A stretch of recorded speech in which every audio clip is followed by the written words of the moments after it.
Congress Party. Or Mogida, Labusing Sidiamana, Sasongi experience Fazana Leraba, Sasongi system, Fazana Kangaba Kambu Matane. Masitarani Kunimuxi, Akoi, no make up no Kono later. Still, Simau died. Adam government Sida, Adam Maran Tanginba, Koi BJP da Maran, Adam Tanginba, Koi make it Regi Horopa, Koi violence. Sigi Matanga, political party ki khenaba, religion ki khenaba, lanai ki khenaba difference leirabasu. Masidi koi state sigi, atu koi state sigi people ki issue oibanina. Madugumba difference punamaktu sink down tausi. Loina thamaga, akoi ki mayam dugi mathakta, koi ki nation part haina, koi lebak sigi miyam ki oina khanasi ngangnasi haibasi ai adum hairga laksabani. Adu yaringaidi koi sumaina amana amada maran thangjin basi pamdaba mini adubu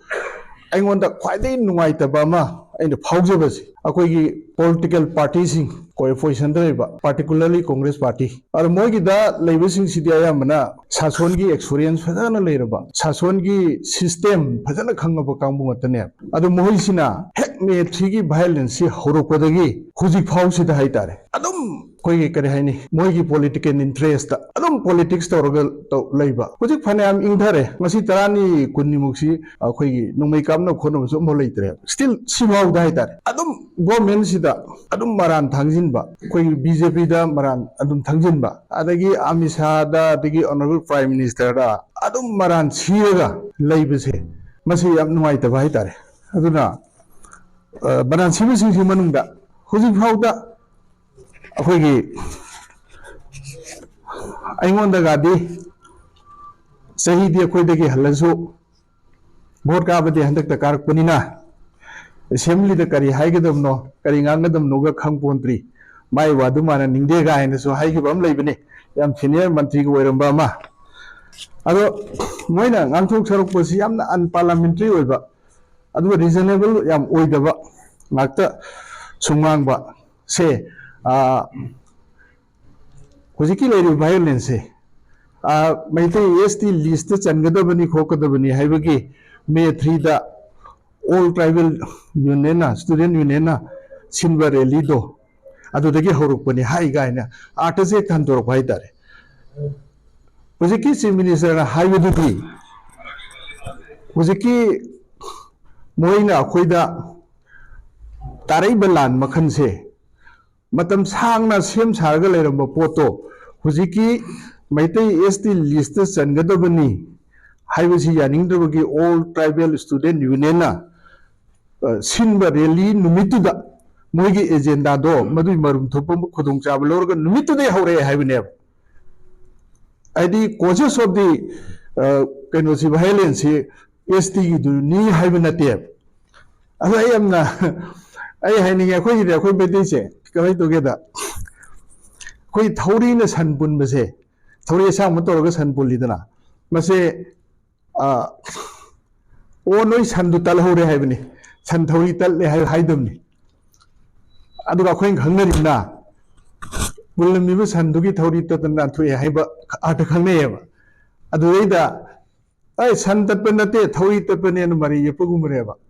haidi khang leira wase da dum yet ba haidare adugu mane nei lawe aduna isuji aina khang thamjaning badase aina smain thamni ani thongna causes of the issue haibama causes of the issue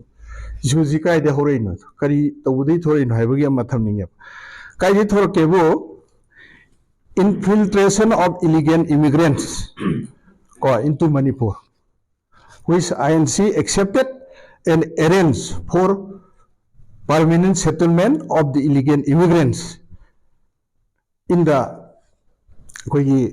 concerned districts. Say Kongkhang Thana Hairo, Chusam Poiro, Amada Hairo. When a Lakum Fundo, Aru Sigi Kanosi Varen, Mayam Kano Sukapsarake.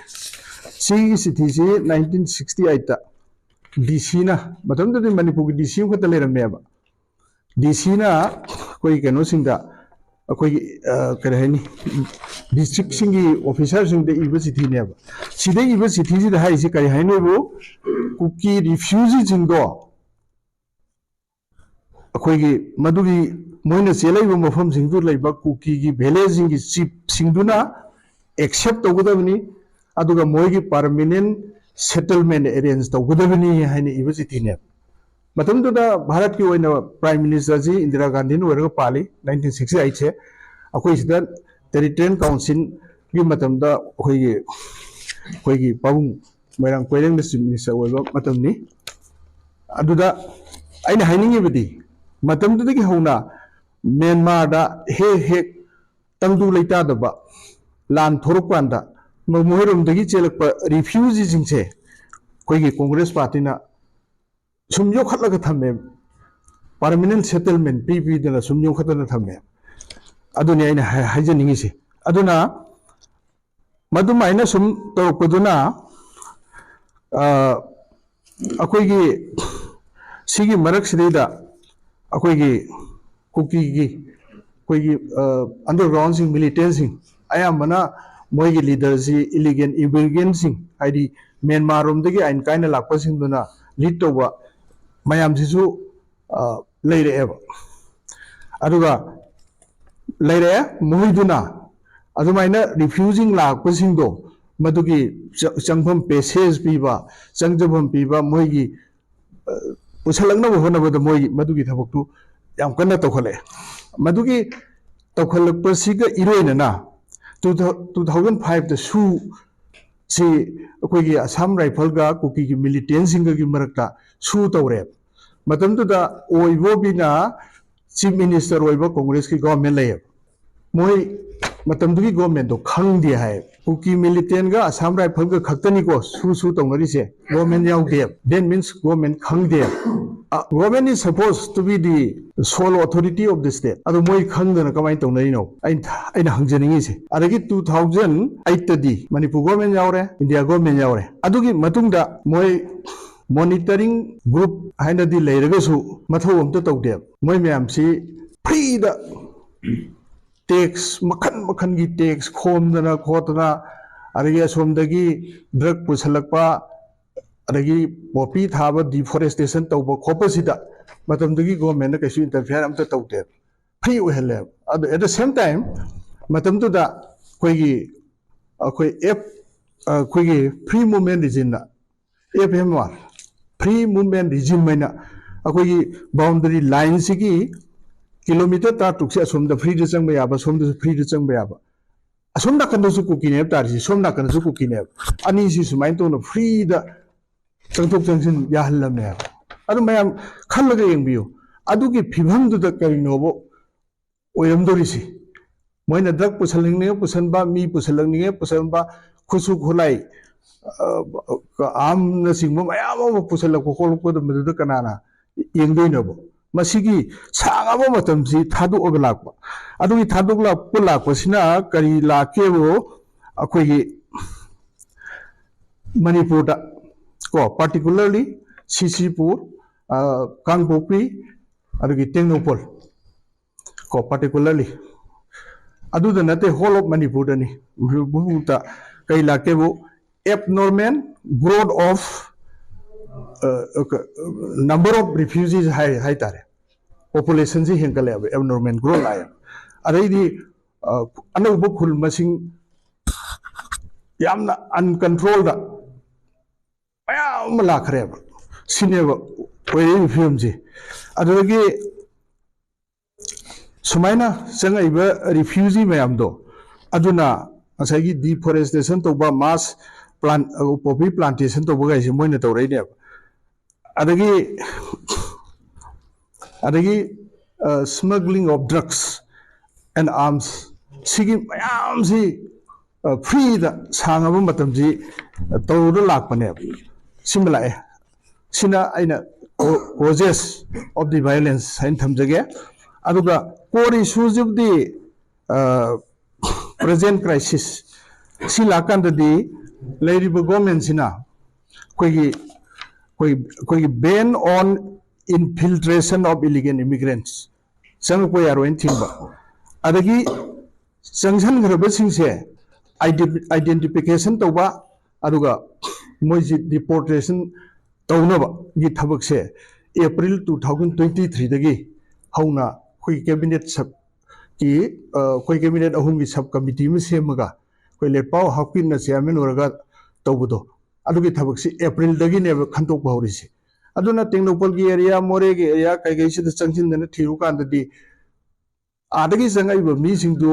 खुंदा लेता हंदना permanent ओइना लेबगी फिल्मदा लोइना लेरमे लेरम्बा दुदगिदी मखा ताना अदुम याम सेंगना हाइजगे मतमदुगी chairman दुना मखा ताना चंगसन सियाद्रे अखोई हुजी सोमदा चंगादी अदुई underground लेरंगनी सोम नाकनसिना लाल लेरी अदु तौरेना मरे मरांग तरोक्तना थबकसी चथै यादबदगी माने लेहौरगा अखोई मेंबर अनी सि लागा गवर्नमेंट रिपोर्ट तौरबने सिगी डेवलपमेंट सिनेबल लाइसे सिगी डेवलपमेंट सि लाए लोइनना अखोई हुजिक लेरिबो गवर्नमेंट से सि ना अखोई मणिपुर की इंटरेस्ट लखलकपा थबक सि ngasai mamangda haijagri mathakta akoi gi kaubru adagi thangjing kaubru isi manipur khunda leitarak palisema ko matamda akoi manipur si singna bulang nangna thummaga leiram ya kaubru sina hanba ising kangtharaga sida khunda leita ba se hore iga hairiba aduga sida leiriba laifamlen thangjingi leiriba laifamlen sidi akoi gi lebak si praja jinga tana thana ba yadaba dugumba लाइफल लेंसिंग ने अब सिदगी मफम सिदेदा मणिपुर थुगाइनी है कांगबुदुना मोइगिनी नोइ मेते सिदेदा त चंग यारोय गाइना तौरप खोलकपदो मदुदगी protect तौनबि दंत Manipur government होजिक सि अखोई हारिम मफम अनि सिगी मथक लेब लाइफम लेंसिंग से मणिपुर के असेंब लाइफम लेनी हैना प्रोटेक्शन तौरगा ऑर्डर थोकना मणिपुर की गेजेट हापगा थंगरे अदुई मथकता अखोई इम्फान अखोई यंबियो मणिपुर की तंपाक की लमदा तोंगान तोंगान ब तंपाक की डिस्ट्रिक्ट सिंगदा लैब सिंगसिंग कांगपोक्पी डिस्ट्रिक्ट लोइरा लेरमे रेवेन्यू डिस्ट्रिक्ट की ओइने यंगगदी अदगी कांगपोक्पी 2016 दा कांगपोक्पी सि लाकांद ना कांगपोक्पी दा खरा अम लेरे सुमाइन तो लाकपसे अखोई की गवर्नमेंट सिना इम्फान ईस्ट की सिंग मंगा दो अखोई अखोई कनुसे अखोई खेमा रिजर्व फॉरेस्ट है अगी लमनाई केंद्र की अखोई हुजिक पुलिस स्टेशन लेबदुदे खितंग चंगसे लेरग चिंगदु बारुनी समजनगी चिंगदुने अदु खेमा रिजर्व फॉरेस्ट कवेब अदुने बारुनी रिजर्व फॉरेस्ट ने अदई चिंखई रिजर्व फॉरेस्ट है फंगनुंगी ममांगदा लेबा ओ ममांग सिंगी ममांगदना खरासोन मैतै खुनसिन कोइसलगा लेरिबसे सिने अदगी हाइंगांगी रिजर्व फॉरेस्ट इबदो मार्जिंग लेरि मफमसे सिने अदगी कनोगी खुंद्राकपंगी समब्रै पुरुम रिजर्व फॉरेस्ट हारिबा रिजर्व फॉरेस्ट अहुमसे 2022 की सब्जेक्ट टू करेक्शन नवंबर की था अद्वाइदा Manipur government Imphal East district लोइनमक ट्रांसफर तौरख्रे सिगुम्बा अखोई कोई लेबाक सिगी ओइबा कोई इंटरेस्ट है तारे इंटरेस्ट है अखोई डिस्ट्रिक्ट सेम खोपाई एडमिनिस्ट्रेटिव कन्वीनियंस की दमकता अनक अनकपदा लेब मफम सिंदो पुलप पुलप पुनसलगा मयामना सरकार के ऑफिस चप्पसु नुगाइनबा अदगी सरकार नसु इंजनब नुगाइनबगी तौबने अदुगुंबदुगा तौदबिदा अखोई वैली लेरिब चिंग पुनमसी सेनापति डिस्ट्रिक्ट काइन थमजलिबा तौरमीसिंग से कांग्रेस पार्टी की मतमदनेब तौरमीसे अतई पार्टी की मतमद तौरप नते अना हुजिकी अदुनी अदुना आइना मोइदा हंगनिंगी से करिनोबो कांग्रेस की हंदक एमपी इलेक्शन की मोइगी मैनिफेस्टोदा मोइना काब तारगदी कोई हुजिकी लेबा वायलेंस है मसिगी एडमिनिस्ट्रेटिव एंड पॉलिटिकल सॉल्यूशन अमा पोरकनी which is acceptable to all है लोइनमकना यानबा अदुगुंबा सॉल्यूशन अमा पोरकनी ना हाइबदो करी सॉल्यूशन नो मदोंत कांग्रेस पार्टी ने फजना मयाम से ज्ञान तानबा क्लियरली थंबियो अदगी भोट तो लोइरबा मतुंगदा राहुल गांधी ना सुरसानपुर लाकपा मतमदा कोतुना ꯃꯉꯣꯟꯗ ꯃꯦꯃꯣꯔꯦꯟꯗꯝ ꯑꯃ ꯄꯤꯕꯗ ꯀꯣꯡꯒ꯭ꯔꯦꯁ ꯄꯥꯔꯇꯤꯒꯤ ꯃꯦꯅꯤꯐꯦꯁꯇꯣꯗ ꯌꯥꯅꯈꯤꯕꯗꯣ ꯑꯊꯨꯕ ꯃꯇꯝꯗ ꯊꯕꯛ ꯑꯣꯏꯅ ꯑꯣꯟꯊꯣꯛꯄꯤꯌꯨ ꯍꯥꯏꯌꯦꯕ ꯑꯗꯨꯅ ꯀꯔꯤꯅꯣ ꯀꯣꯡꯒ꯭ꯔꯦꯁ ꯄꯥꯔꯇꯤꯅ ꯀ꯭ꯂꯤꯌꯔꯂꯤ ꯑꯃꯨꯛꯇ ꯊꯝꯕꯤꯌꯣ ꯑꯗꯨ ꯅꯠꯇꯕꯤꯗ ꯏꯁꯨꯁꯤ ꯌꯥꯝ ꯀꯝꯄ꯭ꯂꯦꯛꯁꯅꯤ ꯀꯝꯄ꯭ꯂꯦꯛꯁ ꯑꯣꯏꯕ ꯏꯁꯨꯁꯤꯗ ꯋꯥ ꯉꯥꯡꯕꯗ ꯑꯩꯗꯤ ꯍꯧꯔꯛꯄꯗ ꯅꯠꯇ꯭ꯔꯒ ꯃꯌꯥꯏ ꯑꯣꯏꯕꯗ ꯈꯤꯇꯪ ꯍꯥꯏꯈꯤꯕ ꯃꯃꯩꯗꯨ ꯇꯥꯔꯒꯗꯤ ꯑꯣ ꯃꯥ ꯍꯥꯏꯁꯤ ꯁꯤꯅꯦꯅ ꯚꯥꯞ ꯇꯥꯕ ꯌꯥꯕ ꯋꯥꯗꯣ ꯈꯤꯇꯪ ꯂꯥꯎꯅ ꯄꯤꯛꯑꯞ ꯇꯧꯔꯒ ꯃꯗꯨ ꯚꯥꯏꯔꯦꯜ ꯑꯣꯏꯍꯜꯂꯒ ꯃꯌꯥꯝꯁꯤꯗ ꯍꯦꯟꯅ ꯆꯃꯝꯅꯕ ꯍꯦꯟꯅ ꯀꯪꯉꯥꯎꯅꯕ ꯑꯗꯨꯒ ꯚꯥꯏꯂꯦꯟꯁꯁꯤ ꯃꯈꯥ ꯇꯥꯅ ꯆꯠꯊꯅꯕꯒꯤ ꯁꯨꯝ ꯆꯠꯊꯔꯒ ꯂꯩꯕꯁꯦ ꯃꯁꯤ ꯂꯩꯕꯤꯒꯅꯨ ꯑꯗꯨ ꯑꯩꯉꯣꯟꯗ ꯑꯃ ꯍꯥꯏꯈꯤꯕ ꯑꯔꯣꯏꯕꯗ ꯍꯥꯏꯖꯒꯦ ꯑꯩꯉꯣꯟꯗ ꯑꯃ ꯍꯥꯏꯈꯤꯕ ꯁꯤꯅꯤꯌꯔ ꯍꯥꯟꯅ ꯃꯟꯇ꯭ꯔꯤ ꯑꯣꯏꯔꯝꯕꯗꯣ ꯑꯩꯗꯤ ꯄꯣꯂꯤꯇꯤꯛꯁ ꯌꯥꯎꯔꯛꯄꯁꯦ ꯉꯟꯇꯥꯅ ꯑꯗꯨꯝ ꯒ꯭ꯌꯥꯟ ꯇꯥꯔꯛꯄꯗ ꯌꯥꯎꯔ ꯂꯥꯛꯑꯦ ꯑꯩ ꯃꯅꯤꯄꯨꯔꯒꯤ ꯁ꯭ꯇꯦꯠꯍꯨꯗ ꯗꯤꯃꯥꯟꯗ 1972ꯗ ꯃꯅꯤꯄꯨꯔꯒꯤ ꯁ꯭ꯇꯦꯠꯍꯨꯗ ꯐꯪꯈꯤꯑꯕ ꯃꯗꯨꯒꯤ ꯗꯤꯃꯥꯟꯗꯅꯦ ꯑꯩꯈꯣꯏ ꯂꯝꯂꯥꯏꯒꯤ ꯇꯥ ꯄ꯭ꯔꯖꯥꯀꯤ ꯃꯇꯨꯡ ꯏꯜꯂꯒ ꯑꯟꯗꯣꯂꯣꯟ ꯌꯥꯎꯕꯗ ꯏꯝꯐꯥꯜ ꯁꯦꯟꯇ꯭ꯔꯦꯜ ꯖꯦꯜꯗ ꯖꯦꯜ ꯂꯩꯔꯛꯑꯦꯕ ꯑꯩꯗꯤ ꯑꯗꯒꯤ ꯑꯩꯅ ꯚꯣꯠ ꯂꯦꯞꯄꯁꯤꯁꯨ 1990ꯗꯒꯤ ꯑꯍꯥꯟꯕ ꯂꯦꯞꯄꯅꯦꯕ ꯑꯗꯨꯒ ꯑꯩꯉꯣꯟꯗ ꯍꯧꯖꯤꯛ ꯍꯥꯏꯔꯤꯕ ꯅꯨꯄꯥꯗꯨꯗꯤ 2000ꯒꯤ ꯚꯣꯠꯇ ꯑꯣꯏꯔ ꯃꯥꯅ ꯂꯦꯞꯄꯛꯏꯁꯦ ꯑꯗꯨꯒꯤ ꯃꯃꯥꯡꯗꯨꯗꯗꯤ ꯊꯤꯀꯥꯗꯥꯔꯅꯦꯕ ꯑꯗꯩ ꯅꯨꯡ ꯂꯩꯉꯣꯏꯒꯤ ꯀꯔꯕꯥꯔ ꯇꯧꯗꯅ ꯊꯤꯀꯥ ꯇꯧ ꯂꯩꯕꯅꯦꯕ ꯑꯗꯨ ꯄꯣꯂꯤꯇꯤꯛꯁꯁꯦ ꯁꯨꯡꯌꯥꯎꯗꯅ ꯚꯣꯠ ꯂꯦꯞꯄ ꯀꯥꯔꯛꯄꯅꯦꯕ ꯑꯗ MLA ꯑꯣꯏꯔꯛꯑꯕꯗꯨꯗꯗꯤ ꯃꯌꯥꯝꯅ ꯄꯣꯂꯤꯇꯤꯁꯤꯌꯥꯟ ꯍꯥꯏꯕ ꯋꯥꯅꯦ ꯑꯗꯣ ꯁꯤꯒꯨꯝꯕ ꯋꯥꯁꯤꯕꯨ ꯍꯥꯏꯅꯔ ꯀꯩꯀꯥꯟꯗꯩꯅꯣ ꯍꯥꯏꯕ ꯋꯥꯅꯤ ꯁꯤꯒꯨꯝꯕ ꯋꯥꯁꯦ ꯍꯥꯏꯅꯕ ꯍꯧꯗꯦꯕ ꯌꯥꯝꯅ ꯔꯦꯁꯄꯣꯟꯁꯤꯕꯜ ꯑꯣꯏꯕ ꯂꯦꯖꯤꯁꯂꯦꯇꯔ ꯑꯃꯒꯤ ꯊꯥꯛꯇ ꯂꯥꯛꯑꯀꯥꯟꯗ ꯑꯩꯈꯣꯏꯒꯤ ꯑꯉꯥꯡ ꯑꯣꯏꯔꯤꯉꯩꯒꯤ ꯅꯪ ꯈꯣꯡ ꯑꯩ ꯈꯣꯡꯁꯤꯗ ꯅꯦꯜꯂꯨꯅꯦ ꯆꯈꯩꯁꯤꯗ ꯍꯦꯟꯖꯜꯂꯛꯑꯣ ꯍꯥꯏꯕꯗꯨꯒꯨꯝꯕꯒꯤ ꯊꯥꯛꯇ ꯋꯥ ꯉꯥꯡꯕꯁꯦ ꯌꯥꯝ ꯂꯥꯏꯕꯛ ꯊꯤꯕꯅꯤ ꯑꯩꯅ ꯁꯨꯃꯥꯏꯅ ꯊꯝꯖꯒꯦ